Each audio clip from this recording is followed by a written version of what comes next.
जय श्री राम। सकलोके नमस्कार जनाइছোঁ।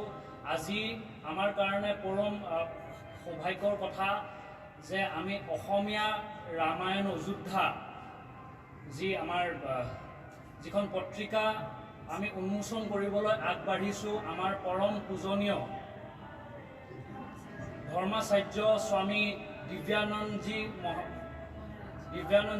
जी महाराजर द्वारा और आज विशेष अनुष्ठान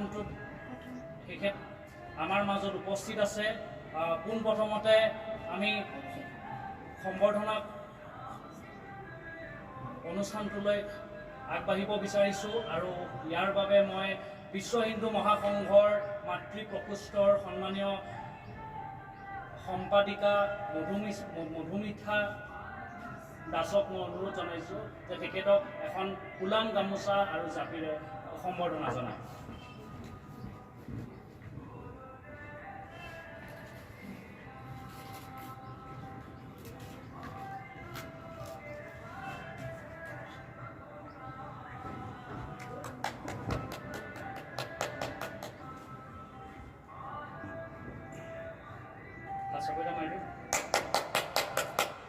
विश्व हिंदू महासंघर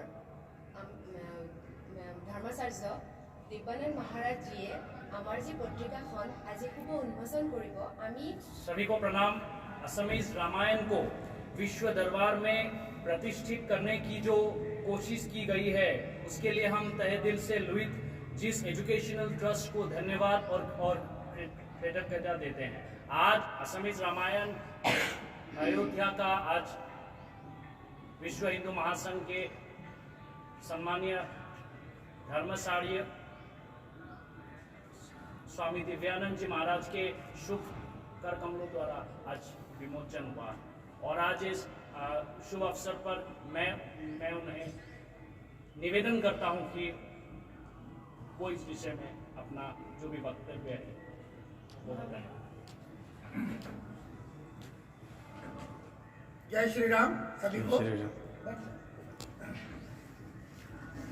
सर्वप्रथम आज हम रामायण श्री रामायण ग्रंथ की बात कर रहे हैं और रामायण की बात बोलने से हम भारतवर्ष में सनातनी इसमें कई प्रकार के संदर्भ आते हैं और कम से कम आज के समय में श्री रामायण ग्रंथ ऐसा है कि हिंदू धर्म एक सनातनी के घर का संविधान कहा जा सकता है। अभी दो शास्त्रों की मुख्य रूप से चर्चा करना चाहेंगे, रामायण ग्रंथ का और दूसरा महाभारत का। दोनों में एक ऐसा संबंध है दोनों ग्रंथों में। महाभारत के अंदर जो भी उसमें मैसेजेस हैं उस पर यह बताया गया है कि हमें क्या नहीं करना चाहिए, किंतु हमारे रामायण में हमें क्या करना चाहिए, कैसे करना चाहिए, कैसे अपने हमारी जीवन पद्धति कैसे हो, परिवार कैसे में हो, एक दूसरे के साथ परस्पर संबंध कैसे हो, ये सारी बातें रामायण में यानी हमारे भगवान प्रभु मर्यादा पुरुषोत्तम भगवान श्री रामचंद्र जी महाराज के संदर्भों को पूरा दिखाया गया कि श्री रामचंद्र जी एक कैसा राजा होना चाहिए, कैसा पुत्र होना चाहिए, कैसा पति होना चाहिए, कैसा पिता होना चाहिए, कैसा भाई होना चाहिए, यही रामायण में वर्णन है। तो कोटि कोटि बारंबार प्रणाम करता हूँ महर्षि वाल्मीकि महाराज को, बाबा तुलसीदास को, जिन्होंने उस युग में लिखा है कि कलयुग में लोग रामायण को समझें और अपने जीवन को किस प्रकार से वो रखें ताकि हमारा जीवन धन्य हो जाएगा। जैसी मान्यता है कि 84 लाख योनि के अंतर्गत हमें मनुष्य तन मिला है। ये श्री रामायण में भी चर्चा है कि बहुत कठिन तब के बाद में मनुष्य तन प्राप्त होता है और मनुष्य तन की प्राप्ति 84 लाख योनि में अंतिम योनि माना गया है।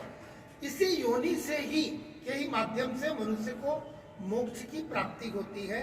इसमें मनुष्य योनि आने का जो मुख्य उद्देश्य है ताकि बार बार गर्भ में जन्म लेना, बार बार गर्भ में आना, फिर मृत्यु को प्राप्त होना, फिर जन्म लेना, इस चक्र से बाहर होकर परमात्मा में विलीन हो जाना, ये मात्र हमारे मनुष्य योनि में ही संभव है। क्योंकि हमारे अंदर विवेक है। मनुष्य के अतिरिक्त, मानव जाति के अतिरिक्त किसी दूसरे जीव में विवेक नहीं है।